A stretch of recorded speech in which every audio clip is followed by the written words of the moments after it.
యోగానందకరీ రిపుక్షయకరీ ధర్మైకనిష్టాకరీ చంద్రార్కా నల్లభాసమా నలహరి. శంకర భగవత్పాదులు ఆ తల్లి యొక్క కాంతి గురించి మాట్లాడుతున్నారు. వారు మాట్లాడుతున్నప్పుడు మణులలో పొదగబడినటువంటి సూత్రం ఎలా ఉంటుందో చూడండి. ఒక మాల ఎక్కిస్తారు, పారిజాత పూల మాల. ఈ చాలా చిన్న చిన్న పువ్వు, ఎర్రటి గొట్టం, అంత తేలిక కాదు దీనిలోకి దారం ఎక్కించడం.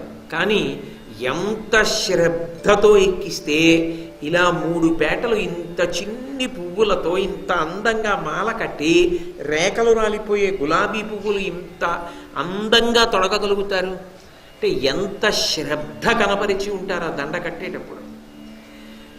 పైకి కనపడకుండా లోపల దారము ద్వారా ఈ పువ్వులను గుదిగుచ్చినట్లు, దాని చేత శోభ తెచ్చినట్టు వరుసగా అమ్మవారి యొక్క వైభవాన్ని గుణగణములను అలా ప్రతిపాదన చేస్తారు స్తుతిపాఠంలో శంకరులు. కానీ ముందు దానికి పక్కదానికి సంబంధం లేకుండా ఉండదు, అంత అందంగా తీసుకొస్తారు. అందుకే చంద్రార్క నల్లభాసమా నలహరి, అమ్మవారి నుండి వెలువడేటటువంటి కాంతి ఎలా ఉంటుంది అంటే ఏదో కేవలము చంద్రుని కాంతి కాదుట. అర్క అంటే పూజింపబడువాడు అని అర్థం. సూర్యుడు పూజింపబడే లక్షణం ఉన్నప్పుడు అర్క శబ్దం చేత పిలుస్తారు. అది శంకరాచార్యుల వారి గొప్పతనం. సూర్యుడికి ఎన్నో పేర్లు ఉన్నాయి కానీ వాడరు. శంకరులు ఎక్కడైనా ఎప్పుడైనా ఏదైనా పేరు వాడారు అంటే అందులో ఏదో ఉంది రహస్యం అని గుర్తు. మీరు సౌందర్యలహరి పరిశీలించండి, అసలు అమ్మవారిని ఆయన ఎక్కువ పేర్లతో పిలవరు. ఆయన ఎక్కువ వాడే పేరు ఏమిటంటే శివే శివే శివే అంటూ ఉంటారు.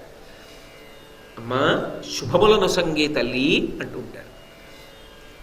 ఆయన ఏదైనా ఒక పేరు వాడారంటే దాని వెనక ఏదో ఉంటుంది, గాంభీర్యం.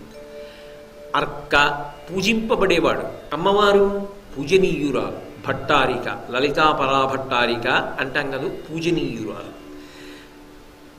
ఆ చంద్రకాంతి, సూర్యకాంతి, అగ్నికాంతి, ఈ 3 కాంతులు కలిసి బయటికి వస్తే ఎలా ఉంటుందో అమ్మవారిలోంచి వచ్చేటటువంటి కాంతి అలా ఉంటుంది. దాన్ని మనం తట్టుకోగలమా? సూర్యకాంతి ఒక్కదాన్నే కన్ను విప్పి చూడలేం కదా. సూర్యకాంతి, చంద్రకాంతి, అగ్నికాంతి 3 కాంతులు కలిసి బయటకు వచ్చాయనుకోండి, అసలు కాంతి దగ్గర ఆగిపోతారా? అమ్మవారు కనపడుతుందా? కనపడదుగా. ఆ కాంతి దగ్గర ఆగిపోతారు. అంత కాంతిని తట్టుకోలేక కన్ను యొక్క శక్తి వెలవెలబోతుంది. వెలవెలపోతే ఆగిపోవాలంతే. కళ్ళు మళ్ళీ కిందకి దింపి కొంతసేపు బడలిక తీర్చుకుంటే తప్ప మీరు మళ్ళీ కళ్ళెత్తి చూడలేరు. మరి ఏమిటా కాంతి అంటే, ఈ కాంతి ఏమిటో శంకర భగవత్పాదులు సౌందర్యలహరిలో చెప్పారు.